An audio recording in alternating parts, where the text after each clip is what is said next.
একটা ম্যাচ বরিশাল কগলাকে ঠকবে। আরে জিতবে জিতবে, ভুল কইছি টুকু টুকু।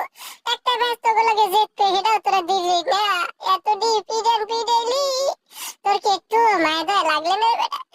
মুই কতটি টাকা গেম কিনছি, ওগো খেলা দেখবো, বরিশাল জিততে পারলাম না। তুই দেখতে দিলি না রে বেটা, তুই এটা কি খেললি বেটা? মোর তো বিয়াল হইতে মন টন খারাপ হয়ে গেছে। আরে তাম্মা, তুই কি আর মানুষ হয়ে দাও নাই? তুই আরে দিলি, তুই কিল লাগি আরে বোলিংটা দিলি।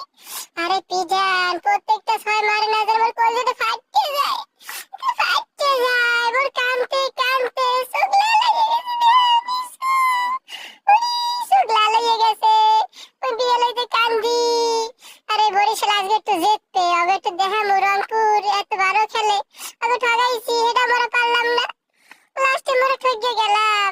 যেটা ম্যাচ কেমনে ঠকলাম ভাই, মুই বরিশাল না। এত ঠক যে আমার একটা কষ্ট লাগে ভাই, আপনারা কষ্ট নিয়েন না। আরে তাইলে তুই কি মানুষ হয়ে দাও না? তুই কাল ম্যাচের একটা ওভার দিয়ে ম্যাচটা ঠকাইলি। আরে বেটা, তোর লাগে দোহারি, তুই আস্তে আস্তে ভালো খেল, ভালো খেল। আল্লাহ।